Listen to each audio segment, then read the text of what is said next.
অভিষেকও জেগেছে, কল্যাণরাও জেগেছে, আমাদের সব সহকর্মীরা জেগেছে। রাতের বেলায় কিভাবে মারা হয়েছে চলে যাবে কিন্তু দেখো।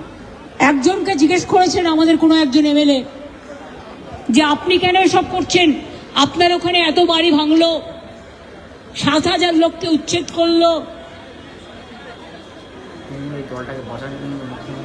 আপনি তো তাদের পাশে দাঁড়ালেন না। আর কল্যাণ তো বলেই দিয়েছে বাড়িগুলো তৈরি কিভাবে হয়েছে। কিন্তু আমি যেটা বলি, বেআইনি বাড়িও যদি কেউ করে থাকে তার একটা সিস্টেম আছে, তাকে হিয়ারিং নোটিশ দিতে হয়। আগে নোটিশ দিতে হয়, তারপরে তাকে তার বিল্ডিং এর প্ল্যানটা জানিয়ে বলতে হয় যে কোনটা ডিভিয়েশন হয়েছে, তারপরে হিয়ারিং এ ডাকতে হয়। হিয়ারিং এ ডাকার পরে পেনাল্টিও একটা চার্জ আছে। পেনাল্টিতেও যদি না হয় তাহলে তাকে রিহ্যাবিলিট করতে হয়। লোকগুলো আজকে কোথায় গেল একবারও খবর নিয়েছেন? আর যে লোকগুলোর উপর সবচেয়ে বেশি অত্যাচার হলো তারা আজকে গদ্দারদের হাত ধরছে। এর থেকে বড় মির্জাফর আর কে হতে পারে? বলছে আমাকে সম্পদ বাঁচাতে হবে, ছেলেকে বাঁচাতে হবে। তোমার পরিবারটা পরিবার, মানুষের পরিবার পরিবার নয়, কর্মীদের পরিবার পরিবার নয়, যারা গ্রেপ্তার হয়েছে তাদের পরিবার পরিবার নয়। আমার এমএলএ দিলীপ মণ্ডল জেলে আছে, কই মাথা নত তো করেনি। আজকে আমাদের বর্ধমান জেলার প্রেসিডেন্ট, দীর্ঘদিনের বয়োজ্যেষ্ঠ নেতা, আসার আগে শুনলাম কাটোয়ায় রবীন চ্যাটার্জিকেও অ্যারেস্ট করা হয়েছে। আমাদের কাউন্সিলর পয়েলগাঁও কেসে যখন বাবা মাকে দেখার কেউ ছিল না বেহালায়, সুদীপ বলে আমার কাছে আসতো এবং তাকে দিয়ে পরিবারটাকে আমি পাশে দাঁড় করিয়েছিলাম। বড় পুজো কমিটির সাথে সে যুক্ত। যাকে তাকে দিয়ে লিখে দিচ্ছি ও আমাকে 5 লাখ টাকা চেয়ে, যারা প্রমাণ দেখাও। প্রমাণটা কোথায়? তোমার কাছে যে 5 লাখ টাকা চেয়েছে তোমাকে তো এভিডেন্স দেখাতে হবে। প্রথমে পুলিশ বলছে থানায় এসো, থানায় গেলে অ্যারেস্ট করছে, করার পর এফআইআর করছে। তারপরে 2 দালাল বসে আছে এখানে, বিগ বস, যারা ইলেকশন লুট করেছিলেন তারা আজকে সর্বোচ্চ পদে গিয়ে বসেছেন। দলদাস দুটো, একটা দল আর একটা দাস। যারা ইলেকশন লুট করলেন, কাউন্টিং লুট করলেন, তারা গভর্নমেন্টের হয়েছে একটা হোতা একটা ভোতা। এবং তারা বলে দিচ্ছে গেজা কেস দিনের পর বেল পাবে না, আর্মস কেস দিন, রেপ কেস দিন। আর রেপটা করলো কাকে? প্রমাণ কর।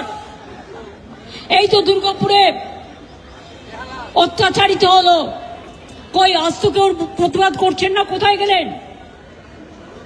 কেন রাস্তায় নেমে প্রতিবাদ করছেন না? আমি আসছি, আপনাদের থেকে খবর আমি বেশি রাখি।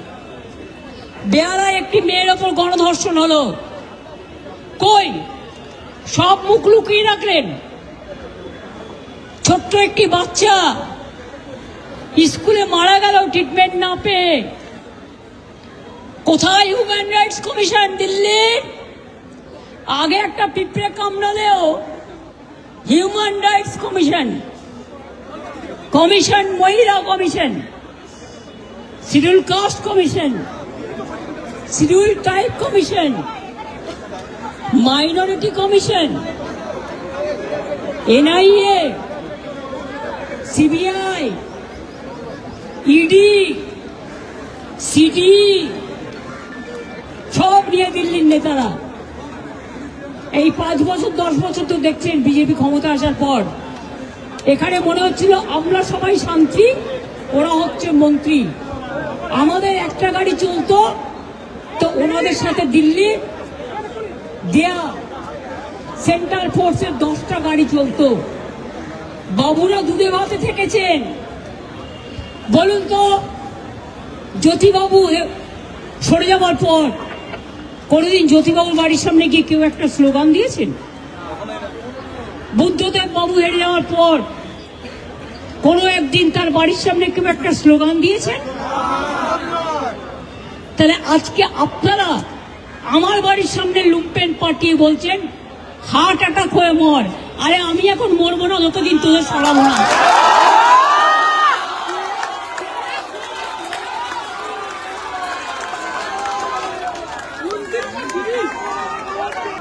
বিজেপির লুম্পেনরা বলছে শোন, একজনকে গুলি করলেও 14 বছর জেল হবে, আর 4 জনকে গুলি করলেও 14 বছর জেল হবে।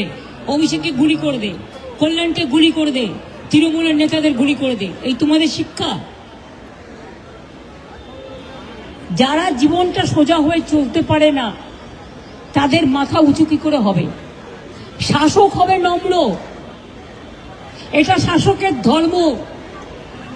আর শাসক যদি হয়ে যায় দুরাচারী, ভ্রষ্টাচারী, ব্যভিচারী, অত্যাচারী, গণতন্ত্র হত্যাকারী, অ্যারেস্ট করছেন সবাইকে। মনে রাখবেন, আপনার দিল্লির সরকার চিরকাল থাকবে না।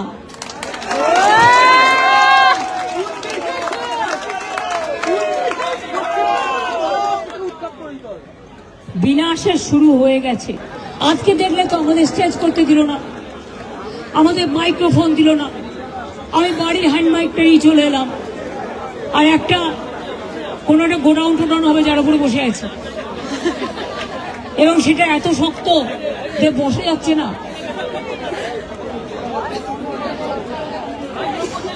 তাও মনে রাখবে মেরুদণ্ডটা শক্ত। যাই হোক, তোমাদের ভিডিওটা দেখলে মমতা ব্যানার্জি কেন ধর্নায় বসলো আজকে? অভিষেককে যে ডিম মারা হলো, ইট মারা হলো, এই নিয়ে ধর্নায় বসছে। আজকে প্রত্যেকটা স্টেশনে হকার যে উচিত করছে, বুলডোজার যে রাজ চলছে, এটা বন্ধ করতে হবে। এই কারণে ধর্নায় বসেছে। এখন যে নতুন সরকার এসছে, এই কাজটা কি ভালো করছে? এত গরিব মানুষের পেটে, আমি ম্যাক্সিমাম ভিডিও দেখছি, আমি বলছে এই আমাদের এরকম পরিবর্তন চাইনি, আমরা এরকম পরিবর্তন চাইনি। আমরা গরিব মানুষের পেটে লাথি মারছে এই নতুন সরকার। আমরা যেই কারণে এনেছি সেই কারণে সেই কাজ করছে না। তো এত লোকের পেটে, গরিব মানুষের পেটে লাথি মারছে, হকার উচিত করছে। আমার তুমি ভালো কথা, তুমি হকার উচিত করছো, তুমি একটা নির্দিষ্ট জায়গা দাও উচিত, আর নির্দিষ্ট জায়গা দাও, তারা আমার বসুক। কত বাড়িঘর ভেঙেছে, কত দোকান উচিত করেছে। একজন তো রেলে সুসাইড করতে গেছে, রেলে লাইনে। এরকম করলে, এরকম সরকার এই কাজটা ভালো করছে না। এত লোক যে উচ্ছেদ করেছে, এত গরিব মানুষের পেটে লাথি মেরেছে, কত লোকে ঘর ভেঙে দিয়েছে, দিনে পারছে না, রাত্রেবেলা গিয়ে বুলডোজার নিয়ে ব্যাস ঘর ভেঙে দিচ্ছে। এই তো কালকে এটা দেখছিলাম ঘটনা, দমদমে হয়েছে। দিনে হয়নি, রাত্রেবেলা গিয়ে বুলডোজার দিয়ে সব ভেঙে দিয়েছে। এই নিয়ে মুখ্যমন্ত্রী মমতা বন্দ্যোপাধ্যায় ধর্নায় বসেছে। অনেকে আসছে না, অনেকে বিজেপির অনেকে নেতা মন্ত্রীরা বলছে সেরকম লোক হয়নি, বা অনেক বিধায়ক আসেনি, এমপি আসেনি, না এমএলএ এমপি আসেনি। অনেকে যারা আসেনি অনেকে কাজে ব্যস্ত, অনেকে আবার পিঠ বাঁচাতে চাইছে, এই কারণে অনেকে আসতে চাইছে না। আবার কিছু আবার বিজেপির নেতার মন্ত্রীর সাথে যোগাযোগ করছে বিজেপিতে যোগদান করার জন্য। এদেরকে না নেওয়া উচিত। যে বিজেপির রাজ্য সভাপতি, তিনি একদম ঠিক বলেছেন, বলছে তৃণমূলে কাউকে নেওয়া হবে না, একদম ঠিক, কাউকে নেওয়া উচিত না। এরা আজকে এখানে পিঠ বাঁচানোর জন্য আজকে বিজেপিতে যোগদান করবে, এদেরকে না নেওয়া উচিত। আবার কোনোদিন বিজেপি যদি হেরে যায়, আবার তৃণমূলে আসবে না, বা অন্য কোনো পার্টিতে যাবে, এরা এই করবে। এদেরকে না নেওয়া উচিত, একদম ঠিক বলেছে সমীর ভট্টাচার্য। তৃণমূলে কাউকে নেওয়া উচিত না, সে যে পার্টির হোক। আজকে এখন তৃণমূল হেরে গেছে বলে এখন ওই বাড়িতে যোগ দেবে। এখন তো তলায় অনেক কথা বলছে, অনেক। যাই হোক, ভিডিওটা এই পর্যন্ত। কিন্তু গরিব মানুষের কিন্তু পেটে লাথি মারা উচিত হয়নি। যে নতুন সরকার এসছে, যে কাজটা করছে, এখনও চলছে, অনেক জায়গায়, অনেক প্রত্যেকটা স্টেশনে কিন্তু এরকম হকার উচিত করছে। কিন্তু তাদের একটা নির্দিষ্ট জায়গা দেওয়া উচিত। তাই এই কাজটা করে খায়, কিন্তু সংসার চালায়, কার পড়াশোনা চালায়, মেয়ে ছেলে মেয়ে। যাই হোক, ভিডিওটা এই পর্যন্ত। যদি ভিডিওটা ভালো লাগে অবশ্যই লাইক, কমেন্ট আর চ্যানেলটা অবশ্যই সাবস্ক্রাইব করো এরকম ভিডিও দেখতে হলে। আর তোমাদের সাথে দেখা হবে নেক্সট ভিডিওতে। টাটা বন্ধুরা, বাই বাই।